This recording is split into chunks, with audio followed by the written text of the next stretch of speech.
Today, I'm answering your burning questions about effective LSAT strategies. We got a mix here: logical reasoning, reading comp, and building your endurance and stamina for LSAT test day. Let's get into it. Question here: for logical reasoning, I struggle to quickly identify the argument structure and often get confused between answer choices that seem similar.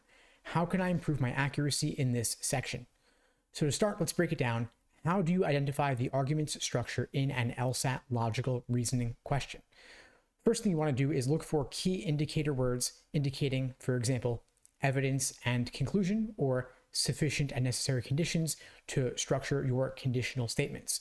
So in the absence of these conditional indicators, you want to look for what is the key central idea the author of the argument would leave you with. If they could only give you one sentence, one key clause, summarizing the main point, the viewpoint they are looking to advocate, what would that be? That is your conclusion, and other parts would either be evidence or filler. Filler, of course, you can just disregard. And so we ask ourselves, what is the key central idea, and why are they advocating that idea? What evidence do they have to support that viewpoint?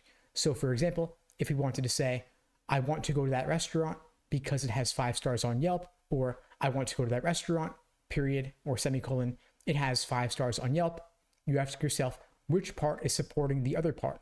Are we looking to support the idea that it has 5 stars on Yelp, or are we looking to support the idea that we should go to that restaurant? In fact, the word should is a principal indicator. And so that's going to be the viewpoint that the author is advocating for, and whatever other information is in the passage is likely supporting that particular viewpoint. So the first thing I'd recommend is get really clear on your evidence and conclusion indicator words.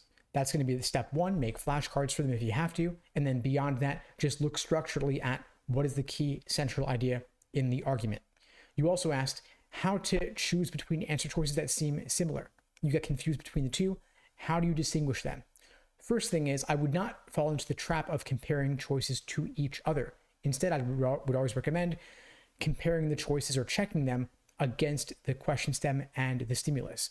It's going to be really tricky to parse out the tiny differences when so much of the choice looks similar. Instead, I would ask yourself simply, what is the proper perspective from which to view the answer choice? In other words, what is the question type that we're dealing with? And does this answer choice solve that question? Of course, there will be very small differences between choices that seem very similar. If you're looking at, for example, a lot of tougher parallel reasoning questions where all 5 choices are virtually identical. Of course, the key there is they are virtually identical. So you want to look at what are the degrees of certainty in the choices, and then what are the categories of things they are discussing. So degree of certainty would be always, never, sometimes, the majority of the time, occasionally, rarely.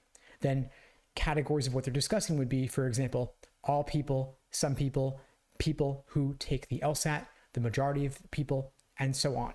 Those small details, of course, make a huge difference. Question here regarding reading comprehension. What is the best way to approach the passages to save time and retain critical details? I think the mistake there in reading comprehension is trying to retain all the critical details on your initial read of the passage. If you want to save time, spend less time up front on your initial read and aim to just absorb what is the main idea, the primary purpose, the passage organization. The details, the supporting examples, you don't want to get bogged down on those in the moment. Instead, you want to recognize where they appear, note where they appear in the passage, but come back to those key areas later to help you solve specific local questions associated with the passage. But you don't want to get bogged down in lists of things, tons of supporting examples. It's too much to hold in your head all at once. Instead, just articulate for yourself what is the main idea, go into the passage looking for that, then solve all general global questions. Everything else, you can always go back to it when you need to. Now, regarding the question of stamina here, the person writes here, after a few sections of the LSAT, my concentration wanes and I make careless errors. Any tips for maintaining focus and energy throughout the entire length of the LSAT? My question here would be, how many practice tests have you done? If you've done just a couple, it's no surprise to me that you'd still have trouble with endurance, because it takes time to build up that muscle. Just like if you're training for a marathon, it takes several long distance runs so that a marathon itself seems relatively more doable. So I'd recommend at least 10 full-length timed practice tests before test day. You could build up to those if you like, doing 2 sections back to back, then 2 sections, the break, 1 more section, and then 2 sections back to back, the break, 2 more sections. If you want to really test yourself, you could even do a 5-section sitting so that the 4 sections of the actual LSAT on test day seem that much easier. Anyway, folks, I hope you found this video helpful. If you did, please do me a favor and share it with someone who needs to see it.